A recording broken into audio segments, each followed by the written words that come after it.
Hello and welcome to my channel. I'm MrTieDye and today we're going to do the KlinkX. It's a design that I learned many years ago. The person who came up with it, his name is Klink, and the person that I actually learned from, it was a photo tutorial back in 2011. I made this tee after looking at a photo tutorial from Marie Sim. So thank you Jerry and thank you Marie for this KlinkX, and I'll show you the tee right here that I made, and I think I also put it on my alien landing tapestry that I named Paul, so I'll show that here also if I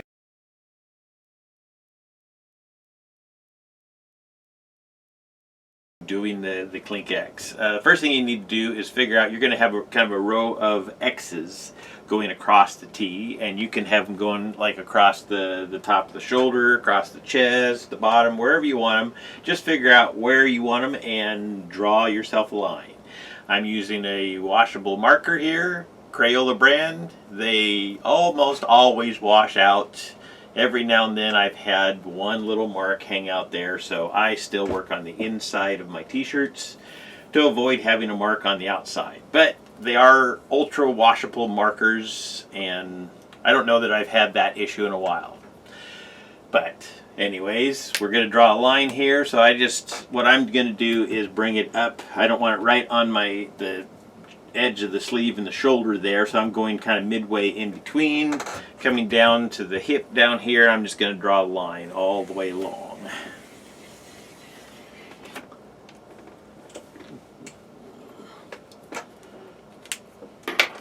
Okay, once you have your line drawn, then I like to just pick it up and fold it straight in half. So I just grab the top and the bottom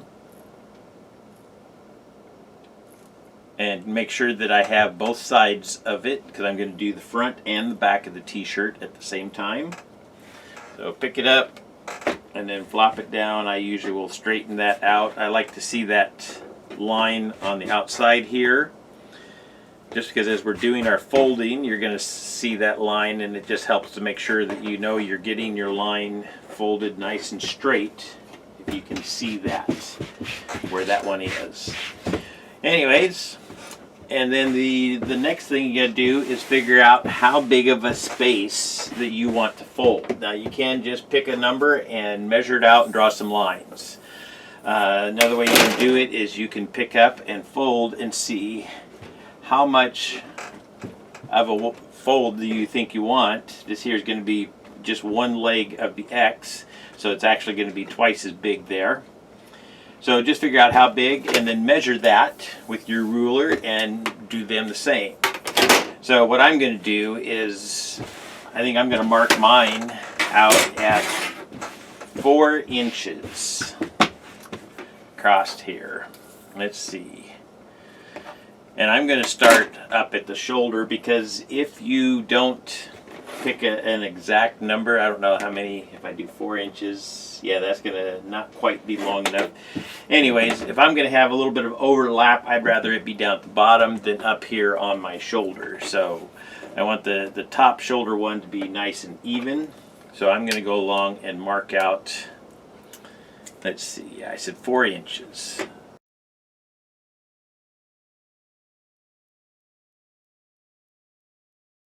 But basically what I'm going to do is fold on that line and mark this line up right there. And I'm just going to go up all the way.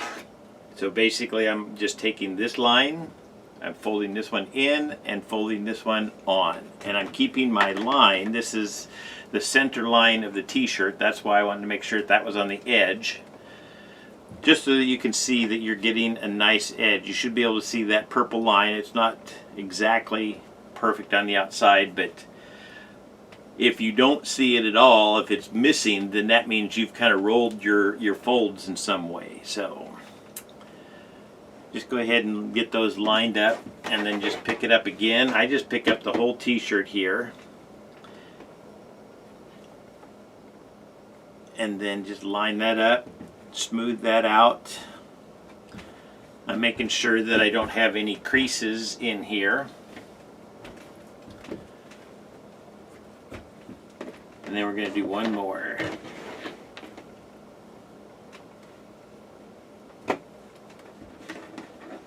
And then that brought this shoulder up nice and even there. So now I'm going to straighten out my pleats the best that I can there. And like I say, I can see my purple line. If I roll that just a little bit, I can see that all the way along here. So I'm going to zoom in a little bit so that you can see how I'm doing this folding next. So hold on.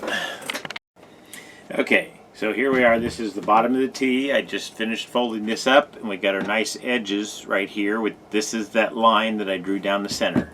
So now what I'm going to do is flip that over, and then the number of X's is going to be determined by the number of folds that you have here. So this one here is going to have 4 of the X's on there because I have 4 folds. If I did a narrower fold, then I would have more of these.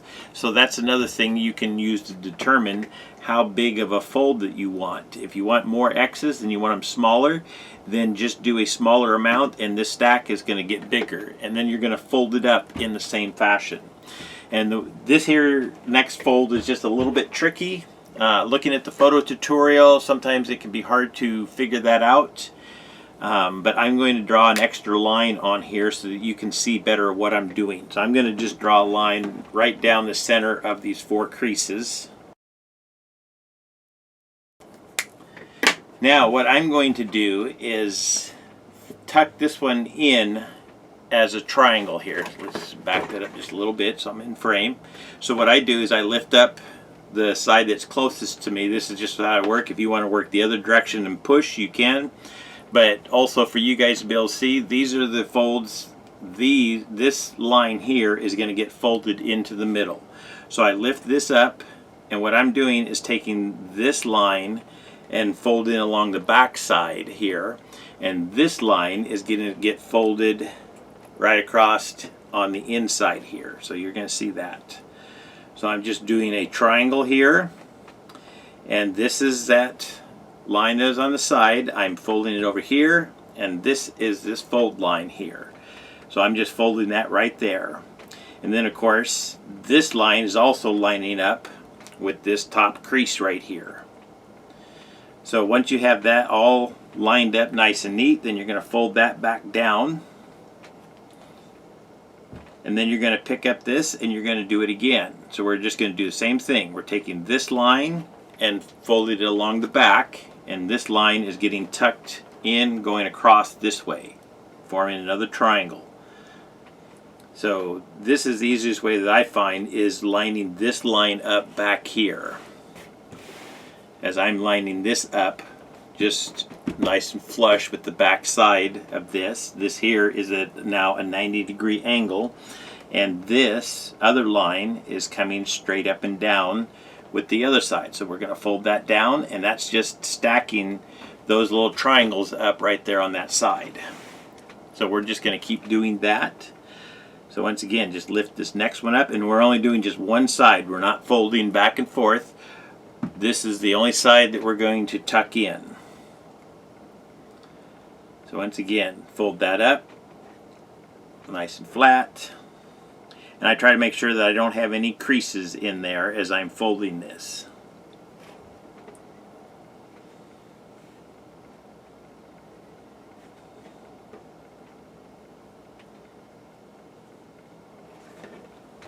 And then this here is that bottom of the t-shirt where I didn't have enough for a full fold. So I'm just going to flip this back over, just the whole thing.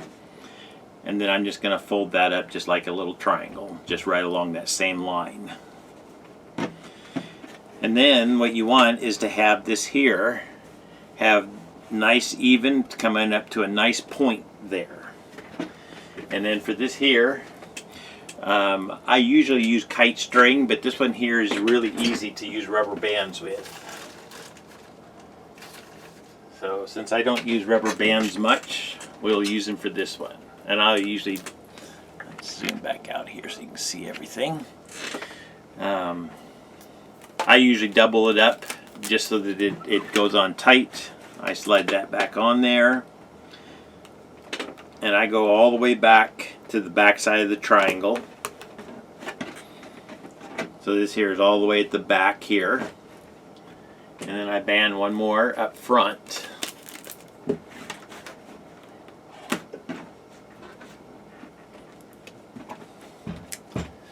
Okay. Now the rest of this, you can do whatever you want with it. You can pleat it up some more and dye it that way. What I usually do is scrunch the rest of it. So once I have my KlinkX tied up, then I kind of open these creases up on the back side here. And remember, the t-shirt is doubled up here. So I just open that up as much as I can. And you can kind of manipulate this down. I just try to make sure that I don't pull any of these folds out as I'm laying this down flat. You just want to be careful that all of this in the band stays in there. And also, I guess this back side, I still have these creases. That's part of the X also. That's not quite as critical, but I still try to keep those folds in there. So, but you can reach in and unfold the rest of that. And then I just scrunch that up.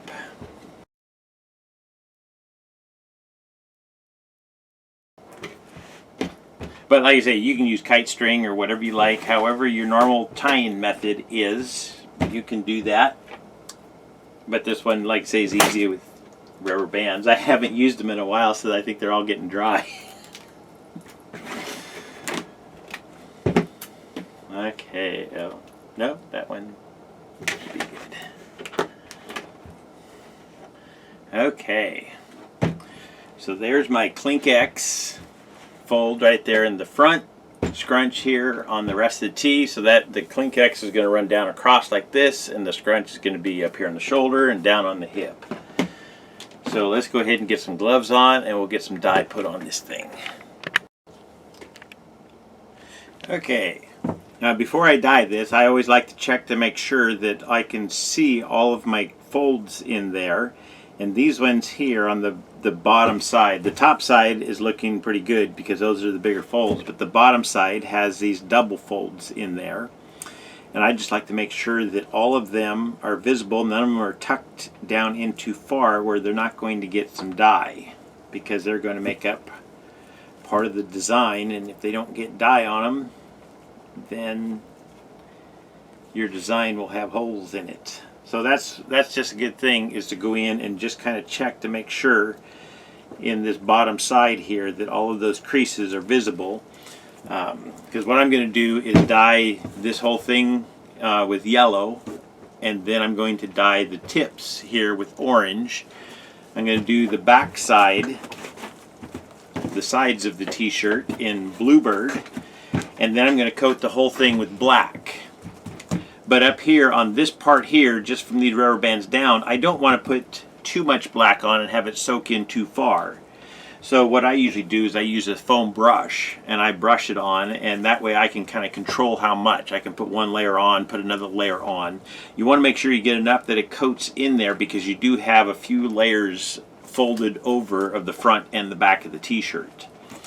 But I don't like to oversaturate my KlinkX, and like I say, I haven't done very many of these, especially not in the last, I'd say at least 5 years since I've done one of these. So I like to be cautious until I really know just how the dye is going to flow down in there. Anyways, we'll show all that here in a minute. Let's back up and get to start the other way.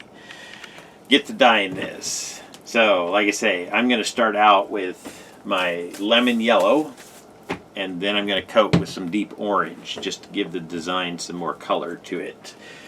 And, well, in fact, I don't need to use these little bottles. I'll use these bigger ones. Okay. So, and I'm going to just make sure that I get my yellow down in there. So I'm just going down in all of the creases and just squirting some dye down in there.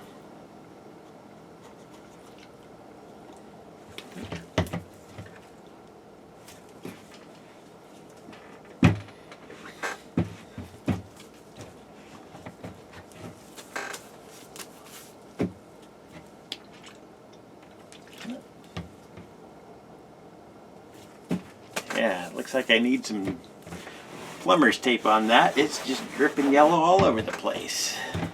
But we'll move on here. Okay. So, yeah, I just give this a good soaking here. Make sure that yellow dye gets down inside the creases good. So I just kind of open them up, stick the tip of the bottle in, squirt some dye in. Of course, you don't want to make it sloppy wet, but you want to get it good and saturated down in there. And of course, you can always, if you do get it sloppy wet, you can wrap some rags around it and give it a squeeze. That's probably what I will do, just to make sure that I don't have too much down in there. If you squeeze it, that also will help move that dye around inside there. Of course, so you also have to be careful because it's going to squeeze it this way. I'm not worried about that because I'm dyeing with Bluebird here, and if I have some green there in the middle, I'm going to be perfectly fine with that. But if you're trying to keep your colors separate, you want to be a little bit more careful with this. That would be time to really wrap a rag around this. In fact, let's go ahead and do that right now. So you can get a clean dry rag and do that same process of squeezing, but this way the excess, it gets moved around inside, but then it also gets soaked up in the rag, and it just helps keep the rest of the t-shirt clean. I'm just kind of a free for all, just go for it. I've been doing this so long, it doesn't bother me when my dye splashes around most of the time. Sometimes you don't like it to splash around, but in those occasions I do make sure I'm being more careful. Okay, where was I? I'm rambling. Okay, this time I think I will use the orange, and I'm just going to coat and go up a little bit. I just want to give my design a little bit of texture there. This here is going to go into the KlinkX design. So this is going to soak in just a little bit deeper while I am dyeing the rest of the shirt. And then, like I say, I'm going to coat all of this with black also.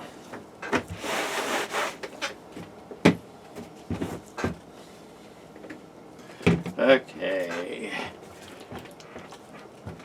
Now I'm going to dye the same way up here. I'm going to make sure that I kind of go down inside these cracks and creases here. Open that up a little bit just to make sure I get down inside and get good saturation.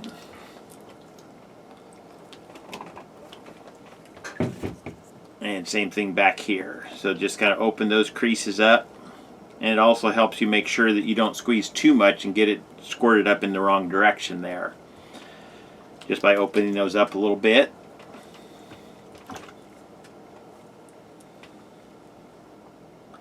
Like I say, I don't mind having a little bit of green there, so I'm going to just dye right up to that line.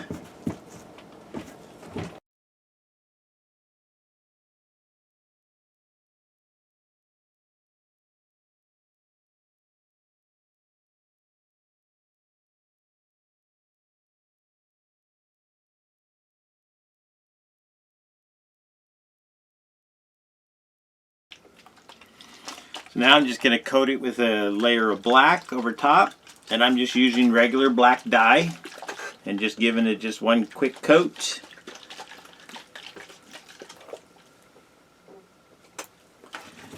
I'm going to flip it, do this side the same way.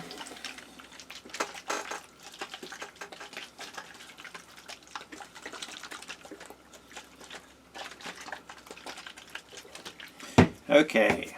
And now for this part here, like I say, you can squirt it if you do a really quick coat, but sometimes you get way too much on there. So you can just squirt some out on the table, out in the jar, whatever. And then you can apply with a brush. And that way you can apply however many coats you want. Like up here, I don't need as many coats because this here is thinner and it's going to have dye coming in from both sides.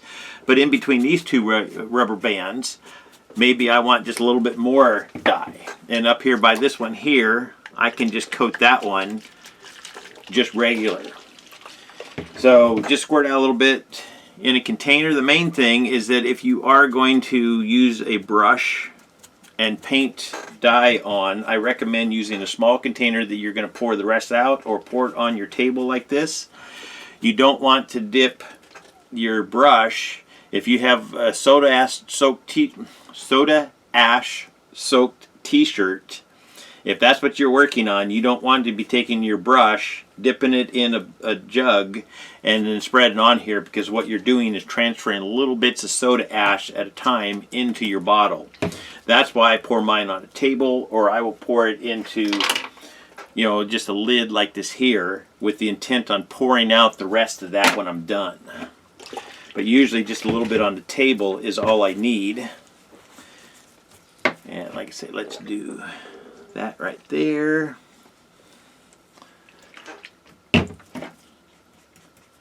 And then up on the top, I do just kind of one coat on those. And I just coated just the sides, but you can see how it soaked into the tips there. Not all the way on that side, but... And then on the thicker edges, I do a couple coats just so that it soaks in further. I want to make sure that it's coated really good in there. And like I say, usually I will go ahead and just squirt it, because I can squirt a really light coat, but I wanted to show how it could be done slower. So each time I apply a coat, it's just going to soak in a little bit more into the t-shirt there. So I can apply however many coats that I want on that.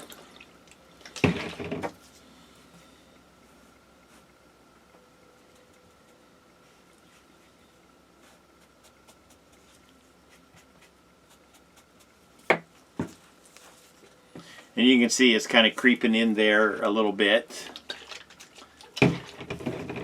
So I just keep applying more coats of dye.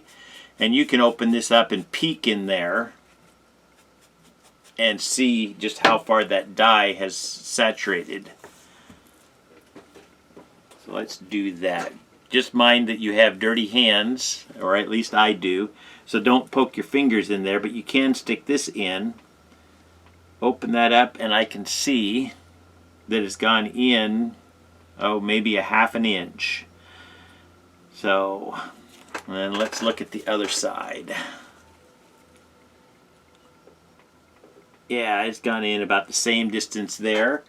So I think I'm going to apply just one more coat. I want it to soak in a little bit further.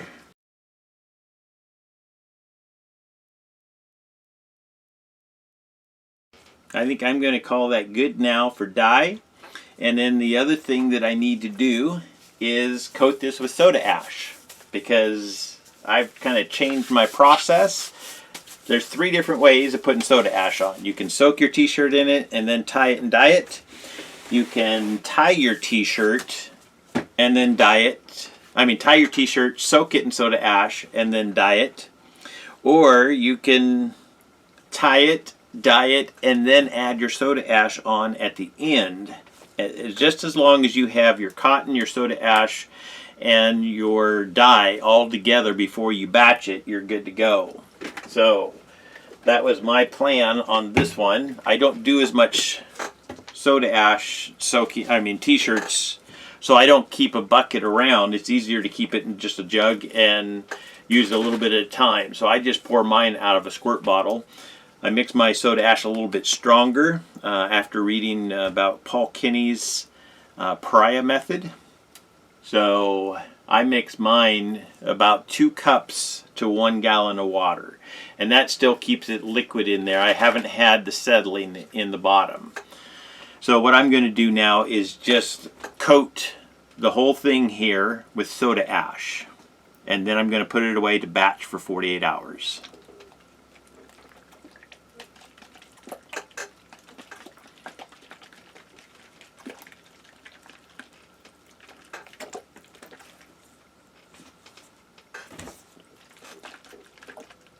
And normally I do this after I put it in my tub, so that I don't have to move this sloppy dripping mess I just put it in my tub on a rack and I pour soda ash over it. I usually will leave it sit for a few minutes, flip it, do the other side, and then if it looks like it might be a little bit dry, I'll put a little bit more, but usually one good coating is enough. But you could also do it the regular way, pre-soak your t-shirt, fold it up, and dye it, and you're good to go. I just like to explore with different methods, and this one is working for me, my process right now. Anyways, I'll be back for the reveal here in just about 2 seconds, so hang out. Thank you. Good morning and welcome to Hippie Christmas. So here we are. This is the KlinkX. So we're going to open this up. I can see that I still have some nice color down in there.